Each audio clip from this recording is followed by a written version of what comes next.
The few people we let into the cave today, only scientists need to take this path.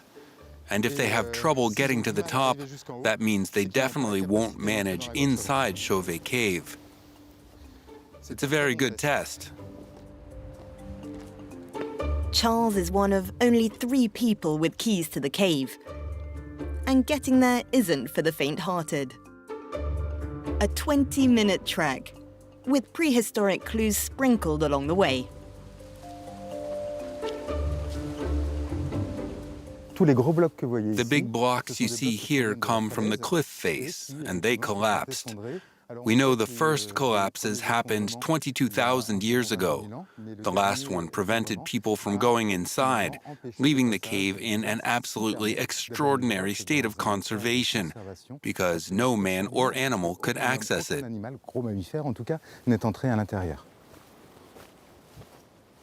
Until 1994, when 3 explorers, including the cave's namesake, Jean-Marie Chauvet, discovered a trove of prehistoric paintings in almost perfect condition. The conservation team intends to keep it that way. Here we are at the entrance to the cave. Today, this is the only way in. It's actually a submarine door that was filled up with cement. It's there to stop people going inside, of course. Strictly no access to the general public.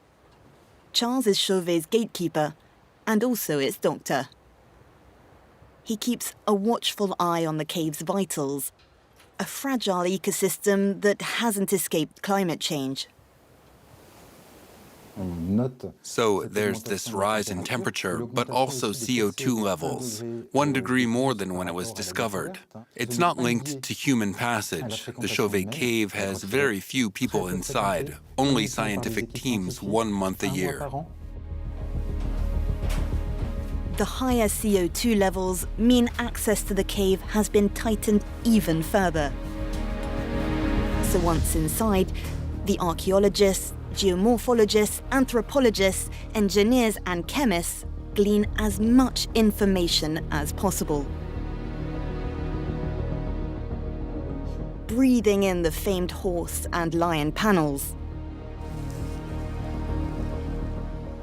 But always from a distance. Almost never straying from this narrow metal path, for fear of damaging the works. Religiously logging every color, texture, and anomaly with the help of high-tech equipment.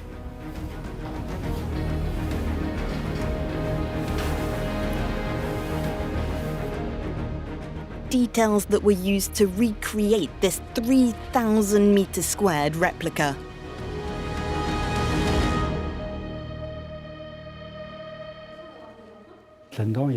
Here there are lots of different elements. The rock with its clay, and the places that have been rubbed away, you can see it's white. That's from a bear brushing past. Jean-Jacques Delannoy has been part of the scientific team since 1997 and helped build the Chauvet II reconstruction. He is retracing the evolution of the original rock structure and how it was transformed by Homo sapiens. Reimagining the past, like here, the entrance 36,000 years ago. Jean-Jacques also oversees the monumental Lascaux Caves Scientific Committee. Discovered in 1940, it was open to the general public for 15 years before falling victim to over-tourism. It's now sealed off for good. You can't say it was bad to do that because the visits were not ill-intentioned, but it destabilized the cave and created what we call a health crisis. There were mushrooms, bacteria, things like that. Then Chauvet Cave was discovered, and decisions were made very quickly, firstly to shut it and never open it to the public. And that's why there are no archaeological digs.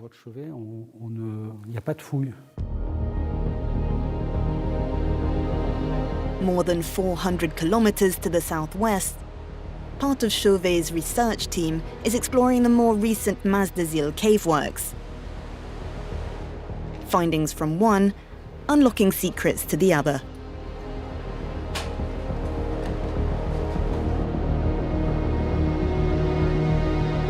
We use the same techniques as the Chauvet cave.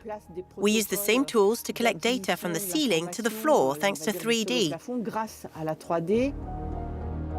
Carol Fritz heads up Chauvet's tight-knit team and is quick to remind us that strict rules apply here too. We're going into the mask gallery, and we need to go on all fours as we have to stay crouched the whole time inside. You mustn't touch anything. If you fall, just let yourself slide down.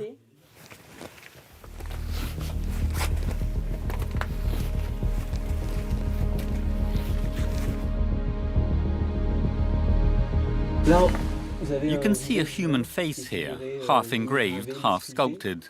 You can see the mouth here, the nose.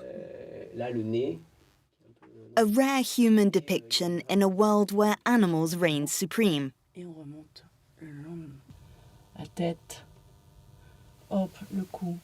Thanks to his spectrometer, Joanna is breaking down the pigments and concretions on the walls. We made this tool in our laboratory to work on the Chauvet cave as a way to get around all the constraints, like the fact we have to work on the paintings from a distance. Every detail counts when rebuilding history from thousands of years ago. The human groups back then saw themselves as part of the same world as animals. They also lived from them as they were hunters. The cave represented something, a spiritual world that was composed of living creatures. It was probably storytelling, myths. For nomad hunter-gatherers, there are no written traces, except archaeological digs that we undertake on former dwellings and by studying cave paintings. We basically hunt through the bins and look at drawings to recreate society back then. Theories that can be completely overturned by one big discovery.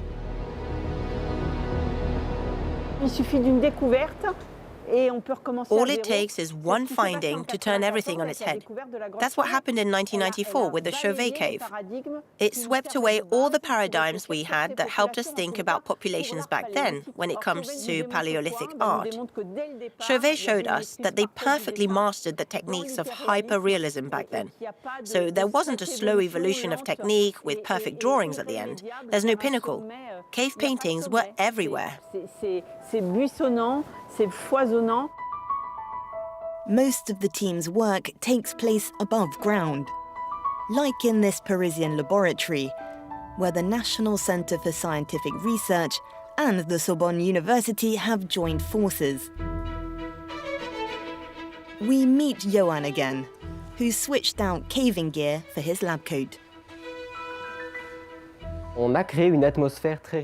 We've created an atmosphere rich in CO2 to reproduce the levels in the Chauvet cave. We are observing how calcite formed on pigments at the time.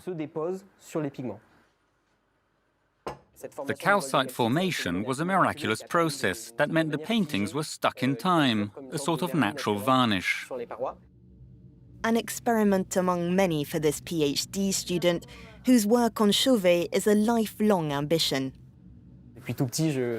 Ever since I was little, I've heard about this cave, and working on it now is pretty miraculous. Not the only miracle at work here. Carol Fritz's team has brought light to the walls of the cave. Here you can see the impact of the bears, the scratch marks on the paintings. That could be interesting. We need to try and work out if a scratch was before or after the drawings were made. With ultraviolet light, we might be able to see the limestone, see the layers on top. We've got a very precise 3D model of the cave, a vision that no one will ever see because once inside, we use our torches and only see small areas. The Chauvet cave is an absolutely extraordinary monument of humanity and must be protected at all costs. That motivates us because it's exceptional, because the site raises thousands of questions and new technology helps us find the solutions. An exceptional site whose location is far from coincidental. The Pont d'Arc is one of a kind. When you're here, you turn to the left and you see Chauvet Cave. A possible meeting point passed down generations. In many places with cave paintings, there are often sites with standout landscapes, which are easy to describe, information that's easy to pass on. The research team is preparing for its next descent into the Chauvet enigma. As always, for only a few weeks at a time. A fleeting gift that Jean-Jacques has come to treasure. When something is rare, it makes it more desirable. The fact we don't have access to it all year round isn't frustrating at all for me. For 36,000 years, the cave lived its life. It is there, it's living its life, and that's wonderful.